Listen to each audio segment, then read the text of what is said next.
Hello viewers, আসসালামু আলাইকুম। আজ আপনাদের মাঝে চলে আসলাম শীতের একটি সবজির রেসিপি নিয়ে। আশা করি রেসিপিটি আপনাদের ভালো লাগবে। ভিউয়ার্স, চলুন রেসিপিটি শুরু করা যাক।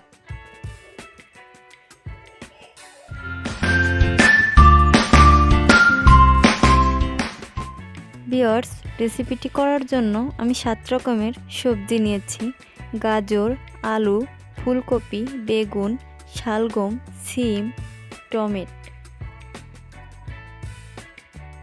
সবজিগুলো আমি কিউব করে কেটে নিয়েছি। আর 3-4টা তেজপাতা, 4-5টা শুকনো মরিচ নিয়েছি। পেঁয়াজ কুচি নিয়েছি, 4-5টা কাঁচা মরিচ, জিরা বাটা, রসুন বাটা।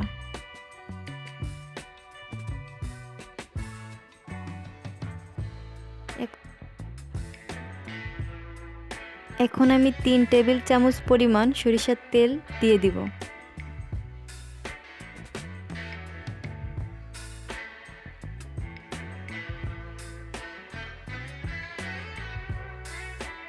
দুই 3টা তেজপাতা ছিঁড়ে তেলের ভিতর দিয়ে দিব।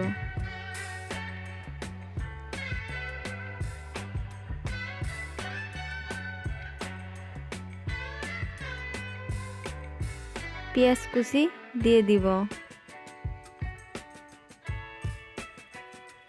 ভালোভাবে নেড়ে নিব। অল্প আছে ভালোভাবে ভেজে নিব।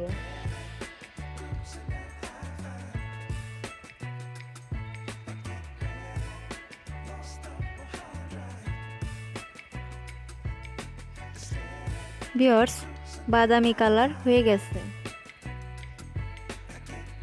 এখন আমি শুকনো মরিচ দিয়ে দিচ্ছি 4-5টা।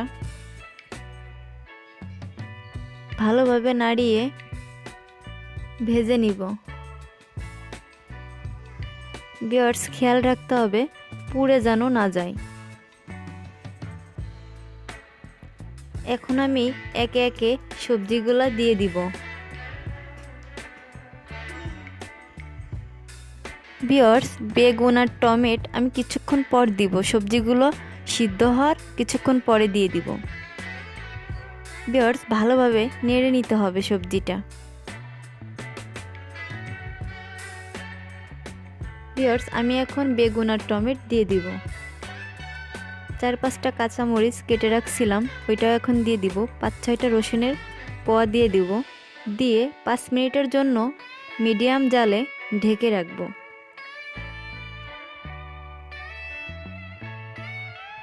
সবজিগুলো ভালোভাবে নেড়ে সিদ্ধ হওয়া পর্যন্ত আবার ঢেকে রাখতে হবে। ভিউয়ার্স, এখন আমি 1 টেবিল চামচ জিরা বাটা, 1 টেবিল চামচ রসুন বাটা, 1 টেবিল চামচ হলুদের গুঁড়া দিয়ে দিব। আর আমি পরিমাণ মতো লবণ দিয়ে ভালোভাবে সবজিটা নেড়ে নিব।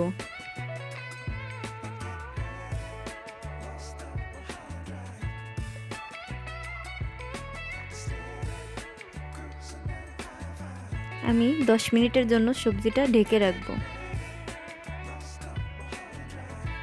সবজিটা ভালোভাবে নেড়ে নেব। সবজি আমার অনেকটা সিদ্ধ হয়ে গেছে। আমি আবার ঢেকে রাখবো। ভালোভাবে নেড়ে নিতে হবে। ভিউয়ার্স, খেয়াল রাখবেন সবজিটা যেন পুড়ে না যায়। অল্প জালে সবজিটা সিদ্ধ করতে হবে। ভিউয়ার্স, আমার সবজি হয়ে গেছে। এখন আমি ভিউয়ার্স, আমার সবজির রেসিপিটি হয়ে গেছে। দেখতে যেমন কালারফুল, খেতেও তেমন টেস্টি হয়েছে। ভিউয়ার্স, আমার রেসিপিটি যদি ভালো লেগে থাকে অবশ্যই বাসায় ট্রাই করবেন এবং আমার চ্যানেলটি লাইক, শেয়ার, সাবস্ক্রাইব করতে ভুলবেন না। আর নতুন নতুন আপডেট পেতে পাশে থাকা বেল বাটনটি ক্লিক করে রাখবেন। সবাই ভালো থাকবেন, নিজেদের খেয়াল রাখবেন। আল্লাহ হাফেজ।